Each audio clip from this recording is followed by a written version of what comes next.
Supreme court के 10 रुकनी bench ने अपने ही एक जज जस्टिस काजी फायज ईसा के खिलाफ सदारती रेफरेंस से मुतालिक अदालती फैसले पर नजरसानी की अपीलें मंजूर कर ली हैं और फेडरल बोर्ड ऑफ रेवेन्यू समेत तमाम फोरम्स पर इस सिलसिले में जारी कानूनी कार्रवाई को कालअदम करार दे दिया गया है। गुज़िश्ता साल जून में जस्टिस काजी फायज ईसा के खिलाफ सदारती रेफरेंस के फैसले में अदालत ने एफबीआर को इनकी अहलिया सरीना ईसा की जायदाद और टैक्स के मामला देखने के बारे में हुक्म दिया था और इसकी रिपोर्ट सुप्रीम कोर्ट के रजिस्ट्रार के पास जमा करवाने की हिदायत की थी।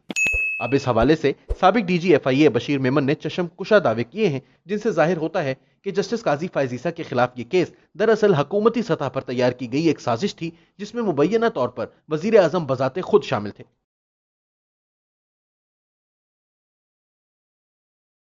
मुझे वजीर आजम हाउस से फोन आया कि हमारी मीटिंग है। मैं गया तो शहजाद अकबर और इमरान खान मौजूद थे। मुझे वजीर आजम के पास ले गए।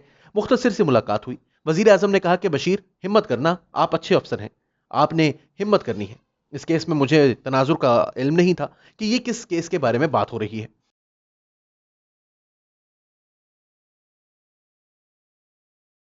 शहजाद अकबर ने मुख्तसर मुलाकात के बाद अपने घर ले जाकर मुझे बताया कि जस्टिस काजी फायज ईसा के खिलाफ केस बनाना है जिसके लिए इंक्वायरी करनी है।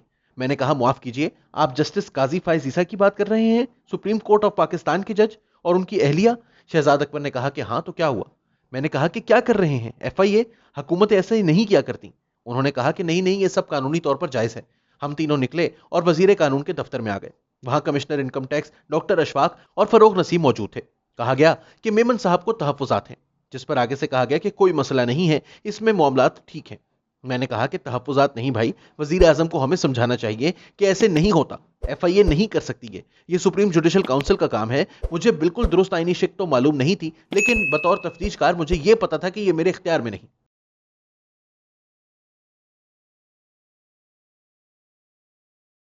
मुझे कहा गया कि हमारे पास कागजात मौजूद हैं। फरोख नसीम ने कहा कि क्या हो गया है, आपने तो कराची में नौकरी की है, क्या कभी मैं कोई केस हारा हूं? मैंने कहा, खुदा का नाम है, ये सुप्रीम कोर्ट का जज है और हम इसके खिलाफ बैठकर केस बना रहे हैं, खुदा का वास्ता है। मैंने झगड़ा नहीं किया, लेकिन मैंने कहा कि आप पाकिस्तान के आईन और कानून को बदलना चाहते हैं कि एफआईए जजेस की इंक्वायरी करेगी? जिस पर शहजाद अकबर और इमरान खान कहने लगे कि आईन को छोड़िए, आप फरोख नसीम ज्यादा जानते हैं।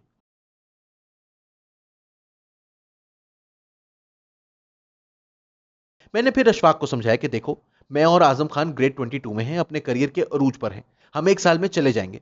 तुम जूनियर हो, तुम्हारी 9-10 साल की नौकरी अभी बाकी है, ये ना करो। इनको तो कोई पूछेगा नहीं, कंधा हमारा इस्तेमाल हो रहा है। माहौल में एक तनाव पैदा हो चुका था। मुझे मालूम हो गया कि मामलात अब गलत जानिब जाने लगे हैं। मैंने अशफाक को कहा कि मैं बतौर एसपी, बतौर आईजी मजिस्ट्रेट से लेकर सुप्रीम कोर्ट तक के सामने पेश होता रहा हूं। एक जज ये लिख दे कि मैं अपने दफ्तर नहीं जा सकता तो सब कुछ खत्म। तुम क्या कर रहे हो, इससे तुम्हें क्या मिलेगा? तो आगे से कहने लगे कि सर देखिए ना, कि उन्होंने फला फैसला ठीक नहीं किया, वो फैसला यूं था वगैरह। मुझे इनके फैसलों में दिलचस्पी थी, ना ही वो मेरा काम था। मैंने कहा कि मैं वजीर आजम को भी मिला तो उन्हें यही समझाऊंगा।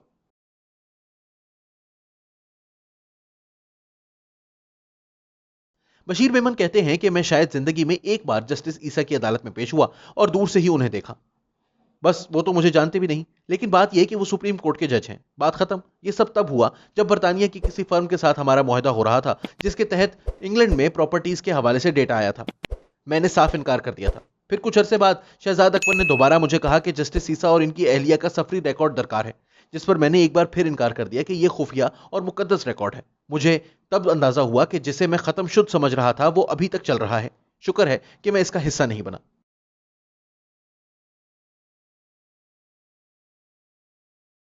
बशीर मेमन का कहना था कि आप इन तारीखों को इससे मैच कर लें और बाकी रिकॉर्ड और सीसीटीवी फुटेज होती है, बातें बंद कमरों में हुई। मैं हमेशा कहता था कि कानून ये है, ये हो सकता है, ये कानून नहीं है तो ये नहीं हो सकता। जजेस का एहतसाब सुप्रीम जुडिशल काउंसिल ही कर सकती है, एफआईए नहीं कर सकती, तो एफबीआर भी नहीं कर सकती।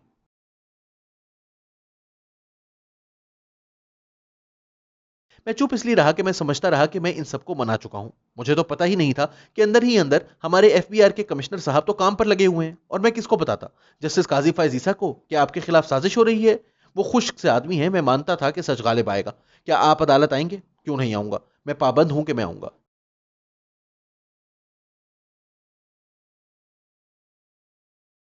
बशीर मेमन कहते हैं कि रिटायरमेंट से 3-4 माह कबल मैं उम्रे के लिए छुट्टी लेकर जा रहा था तो 2 रोज कबल ही पैगाम मिला कि वजीर आजम आपसे मिलना चाहते हैं, अहम केसेस पर बात करनी है। تو میں نے کہا کہ ٹھیک ہے. میں جب پہنچا تو معلوم پڑا کہ یہاں تو بہت ناراضگی ہو چکی ہے. وجہ یہ تھی کہ میں نے نواز شریف کے خلاف کیسز نہیں بنوائے تھے.